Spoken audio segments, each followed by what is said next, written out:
4 से विभाजित होने वाली संख्या की विशेषता यानी कि उसका गुण बताइए।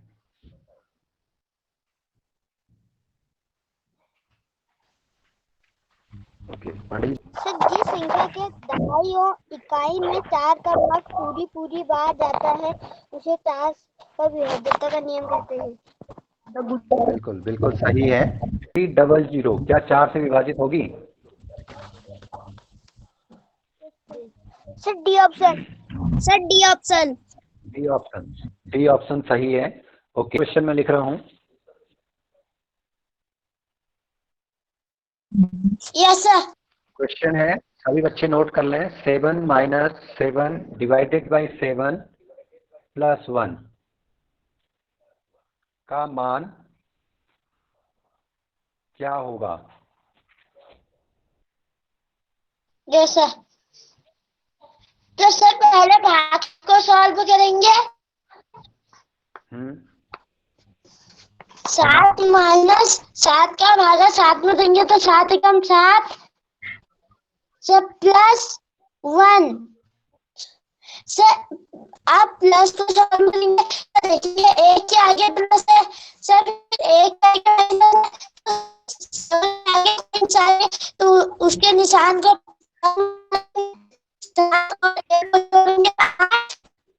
8 माइनस 1 बराबर 7। गुड। ओके, नेक्स्ट क्वेश्चन रख रहा हूं। Question number 3। 60 का कितने प्रतिशत 40 होगा? Yes sir. Yes sir. Sir 60 का 60 गुणा सर 60 का कितने प्रतिशत सर? x प्रतिशत बराबर 40। तो सर 60 गुणा x बट्टे 100 बराबर 40। तो सर 60 गुणा x, सर यहाँ x के साथ 100 भाग कर रहे हैं तो बराबर के उधर जाके गुणा करेगा तो सर 40 गुणा 100। तो सर x बराबर 40 गुणा 100 आप फटाफट बोलते जाइए क्योंकि आवाज बट्टे ब्रेक हो रही 60। है। सर 0 से 0 कटी, 2 3 6, 2 दूनी 4। सर लिखेंगे 100 x बराबर 100 दूनी 200 बट्टे 3।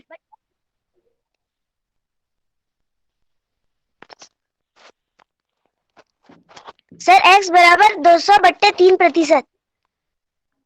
200 बट्टे 3%। इसको और आगे भी हल करो। सर x बराबर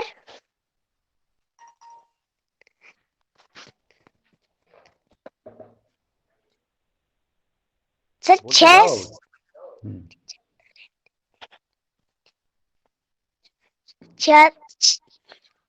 66 सहित 2 बट्टे 3। तो 66 सही 2/3% इसका सही रिजल्ट है। ओके पांडे जी, नेक्स्ट बच्चा।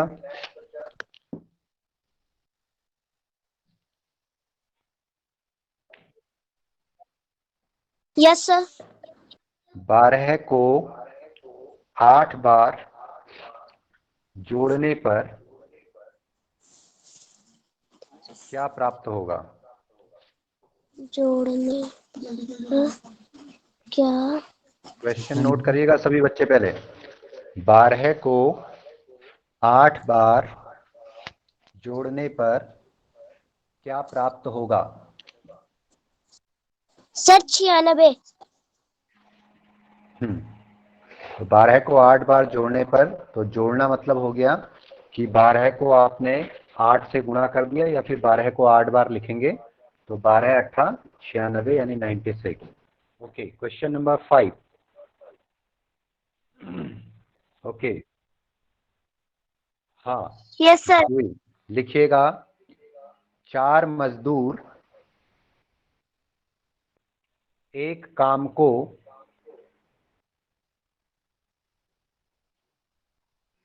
6 दिन में पूरा करते हैं,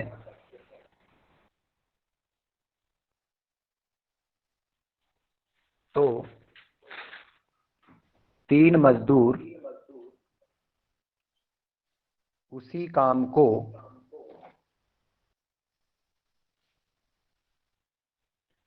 कितने दिन में पूरा करेंगे? कितने दिन में पूरा करेंगे? 4 मजदूर किसी काम को 6 दिन में पूरा करते हैं, तो 3 मजदूर उसी काम को कितने दिन में पूरा करेंगे? ये सर, तो एक तरफ लिखेंगे मजदूर, एक तरफ हमने लिख दिया मजदूर, सर दूसरी तरफ लिखेंगे दिन। दूसरी तरफ लिख दिया हमने दिन। सर मजदूर के नीचे 4 लिख देंगे और दिन के नीचे 6। 6। फिर सर मजदूर के नीचे 3 लिख देंगे और दिन के नीचे x। एक्स। तो सर x की तरफ को चिन्ह देगा।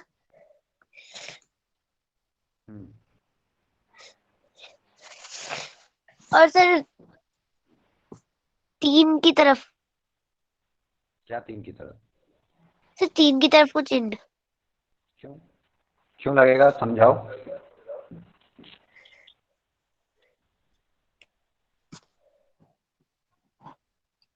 समझाओ कैसे आएगा 3 की तरफ को? सर 4 मजदूर उस काम को 6 दिन में कर रहे हैं, तो सर 3 मजदूर ज्यादा में करेंगे।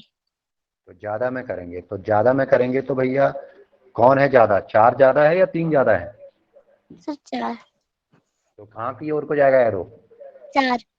हम्म फिर लिखेंगे x बट्टा 6 बराबर 4/3। फिर सर x बराबर लिखेंगे, 4 यहाँ भाग कर रहा है तो इधर गुणा करेगा, x बराबर 4/3 गुणा 6। सर 3 एकम 3, 3 दूनी 6, x बराबर 4 गुणा 2, 4 x बराबर 4 दूनी 8। x बराबर 8। तो x आपके पास में दिन थे, तो 3 मजदूर उस काम को 8 दिनों में पूरा करेंगे। तो इस क्वेश्चन को सभी बच्चे ध्यान से देख लें, क्योंकि यहाँ पे जो हम बात कर रहे हैं मजदूरों के बारे में और दिन के बारे में बात कर रहे हैं। तो 4 मजदूर उस काम को 6 दिन में कर रहे हैं, तो 3 मजदूरों को उसी काम को करने में कितने दिन लगेंगे? देखिए, जब तक 4 मजदूर थे तो वो 6 दिन में उस काम को पूरा कर ले रहे थे। अब हमने मजदूर कम कर दिए, तो 4 मजदूर अगर 6 दिन में कर रहे थे तो मजदूर कम करेंगे, तो भाई वो 6 दिन में करेंगे या उससे पहले करेंगे या फिर बाद में करेंगे और ज़्यादा दिन लगाएंगे? तो कम मजदूर हैं तो भैया काम तो उतना ही है, तो ज़्यादा दिन लगेंगे।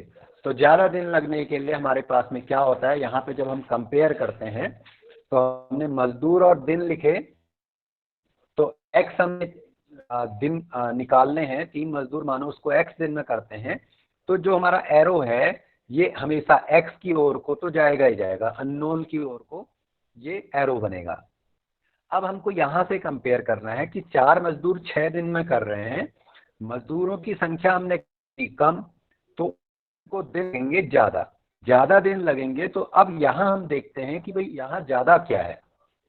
तो ज़्यादा हमारे पास में 3 और 4 में 4 ज़्यादा है, तो 4 की ओर को हमारा एरो बनेगा। इसी तरीके से अगर इस क्वेश्चन में थोड़ा ये होता है कि 4 की जगह पे वो ये कह देता कि 8 मजदूर लगा दिए, तो 8 मजदूर उस काम को कितने दिन में करेंगे? तो देखो 4 मजदूर अगर 6 दिन में कर रहे थे, अब हमने मजदूरों की संख्या बढ़ा दी है, तो उतना ही काम है। 4 मजदूर कर रहे थे 6 दिन में, अब हमने मजदूर डबल कर दिए, यानी कि उसके दुगना कर दिए या उससे ज्यादा कर दिए, तो काम उतना ही है, तो जल्दी खत्म हो जाएगा भाई, ज्यादा आदमी लगाएंगे तो जल्दी खत्म हो जाएगा, यानी कि कम दिन में खत्म होगा। तो अब हम यहाँ तुलना करेंगे कि 4 और 8 में कम कौन सा है। तो 4 और 8 में 4 कम है, तो एरो बनेगा 4 की ओर को। तो इस तरीके से हमको कंपेयर करना आना है। तो अब इसको किस तरीके से लिखा जाता है? ये जो एरो है, इस एरो को, ये जो जहां एरो बना है इसको हम कहते हैं सिर, हेड। और ये जो आपका इसका पीछे वाला पोर्शन है इसको बोलते हैं पूंछ या टेल। तो सिर बट्टे पूंछ, हेड ओवर टेल, x बट्टे 6, तो ये बनता है x बट्टे 6 बराबर। फिर यहां देखा जाता है कि हेड किधर है और टेल किधर है। तो जो एरो जहां की ओर को गया वो हेड है और ये टेल है। तो हेड पे जो नंबर लिखा है 4 और टेल पे जो नंबर लिखा है बट्टे 3। तो अब इस x की अननोन वैल्यू x है जो अज्ञात है, इसको निकालना है। तो इसके साथ 6 एक नंबर है, तो इस नंबर को हमने इक्वल टू साइन के दूसरी ओर ले जाना होता है। तो x के दूसरी ओर लेके गए तो वहां जाके वो गुणा करेगा, तो 4 बट्टे 3 पहले से ही है, गुणा 6 काट लीजिए और ये आपके पास में इसका उत्तर आ जाएगा। इसमें मेरी आवाज आ रही है? Yes sir. लिखिएगा, एक घड़ी को रुपया 660 में बेचने पर 10% लाभ होता है। तो घड़ी का क्रय मूल्य क्या है?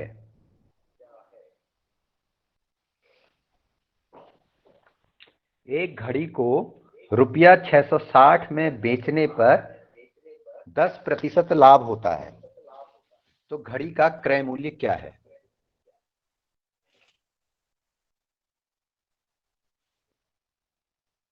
क्वेश्चन लिख लिया होगा।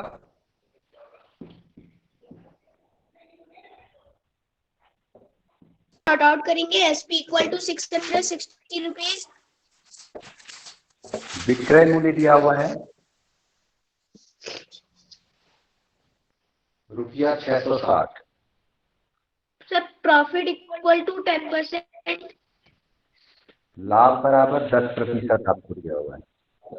सर सीटी इक्वल टू क्वेश्चन मार्क। क्रय मूल्य आपको निकालना है। तो सर इसका फॉर्मूला होता है एसपी इंटू 100। क्रय मूल्य बराबर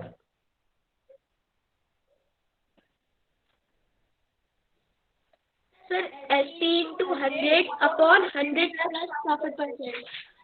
विक्रय मूल्य गुणा 100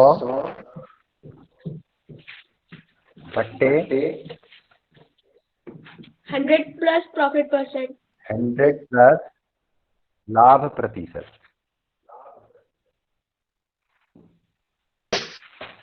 सर आप वैल्यू रख देंगे SP equal to 660 into 100 upon 100 plus 10। Sir 660 into 100 upon 110। 0 से 0 कट गई, 11 जो 11 6 66 और 600 जा 600। सर जो सीटी आ गई 600 रुपीज। तो जो कॉस्ट प्राइस आ गया वो रुपया 600 आ गया। तो इस तरीके से इस क्वेश्चन को करेंगे। तो इस्माइल भाई याद आ गया होगा, कल की क्लास आपने ज्वाइन की थी।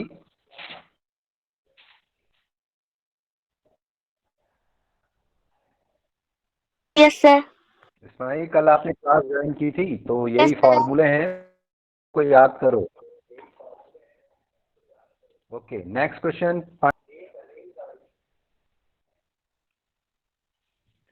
60 किलोमीटर प्रति घंटा की चाल से चलकर 325 किलोमीटर चलने में कितना समय लेगी?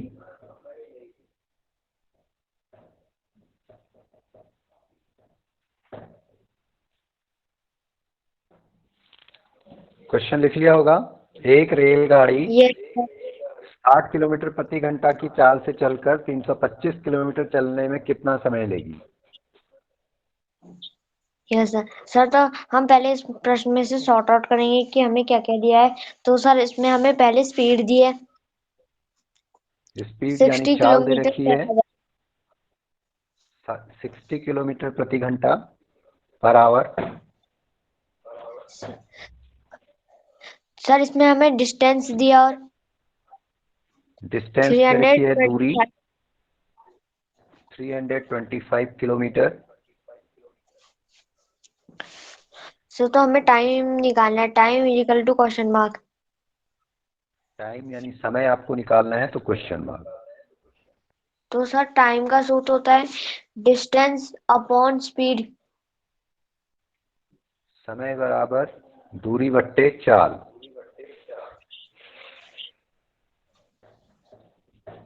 सर तो टाइम इक्वल टू डिस्टेंस हमारी 325 अपॉन स्पीड हमारी 60।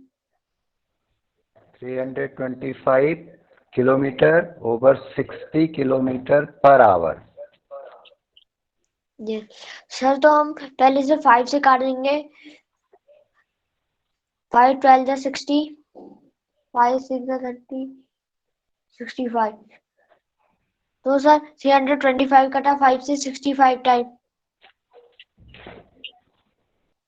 तो sir 60 time equal to 65 upon 12। यहाँ किलोमीटर से किलोमीटर भी कट गया। ये पर आवर है, तो आवर जो है आपके पास में ऊपर चला गया, तो ये आपके पास में आर हो गया। Yes sir. सर तो 12 65 में 12 का डिवाइड दिया। 12 5 जा 60, 5 whole 5 upon 12 hour. 5 whole 5 over 12 hour यानी घंटा। अच्छा, अब मुझे ये उत्तर घंटे और मिनट में बताना है, तो कितने घंटे और कितने मिनट? Yes sir. सर तो हम 5 ओवर 12 को मल्टीप्लाई बाय करेंगे 60 से। गुड। 5 ओवर 12 को हम मिनट में बदल रहे हैं। ये आपके पास में है 5 प्लस 5 ओवर 12 आर यानी घंटा। तो यस सर। 5 घंटे तो आपके पास में ये हो गया अलग, प्लस यस अब 5/12 घंटे का आपने मिनट में बदलना है। Yes sir. तो मिनट में बदलने के लिए आपने क्या करना होता है? Multiply by 60। Multiply by 60। क्यों करते हैं? सर क्योंकि 1 घंटे में 60 मिनट होते हैं। गुड। एक घंटे में 60 मिनट होते हैं, तो इसलिए 5 over 12 are equal to 5 over 12 into 60 minute. तो सर 12 से 60 को काटेंगे 5 टाइम, तो 25 मिनट। तो 5 आर 5 25 5 मिनट। 25 मिनट। तो ये जो प्लस है, तो ये प्लस आपके पास में है। तो हम 5 घंटा प्लस 25 मिनट, और प्लस को अगर जब हम हटा देंगे तो हमारे पास में ये सिंपली कहलाएगा कि 5 घंटा 25 मिनट का समय उसको लगेगा। तो सभी बच्चों को समझ में आ गया होगा किस तरीके से हमने करना है। Okay, next question. किसी संपत्ति यानी धनराशि के 2/3 भाग का मान 60,000 रुपीज है, तो संपत्ति के 1/3 भाग का मान क्या होगा?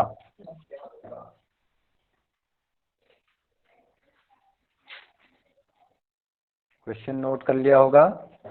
किसी संपत्ति के 2/3 भाग का मान 60,000 रुपीज है, तो संपत्ति के 1/3 भाग का मान क्या होगा? Yes sir.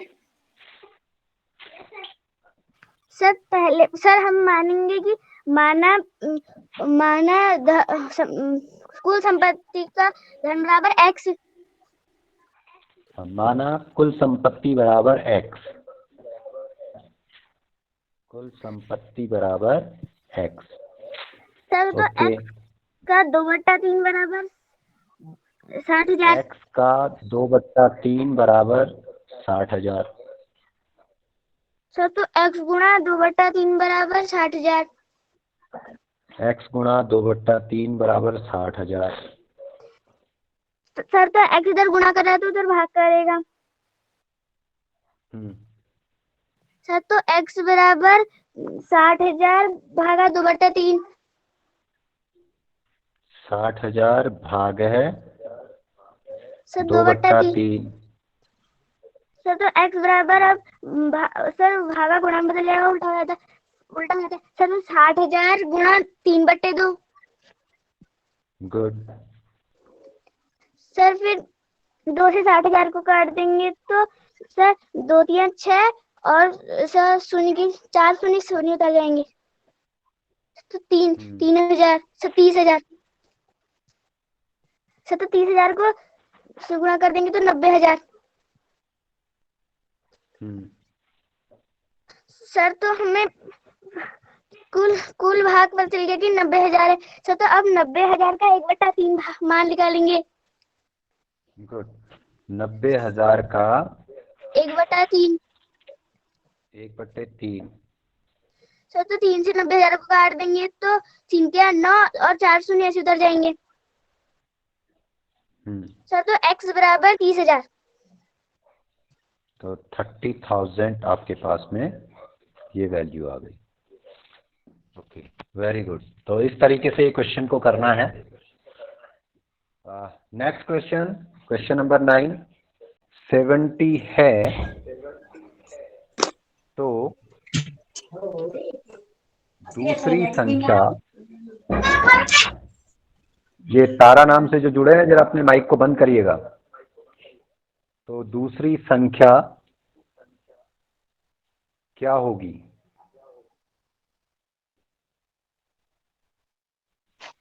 दो संख्याओं का मौसो 14 है, लौसो 280 है।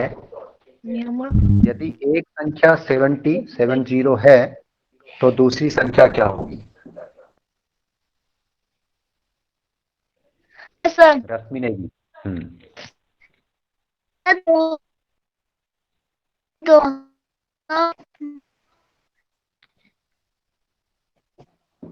बोलो। दो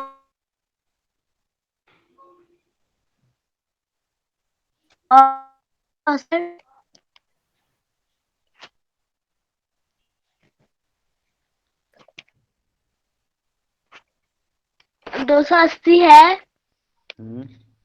सर इसमें दूसरी संख्या निकालनी है। दूसरी संख्या बराबर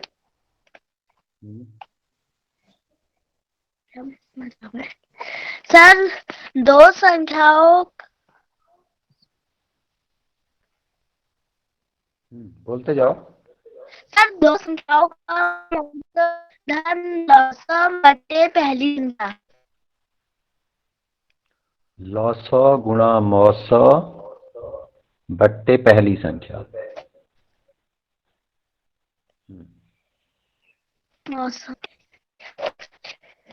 सर अब लॉसो दिया है हमको 280 गुणा 914/70। सर 70 की एक जीरो से 280 की एक जीरो कटी। 7 चौको 28, 7 7 दूनी 14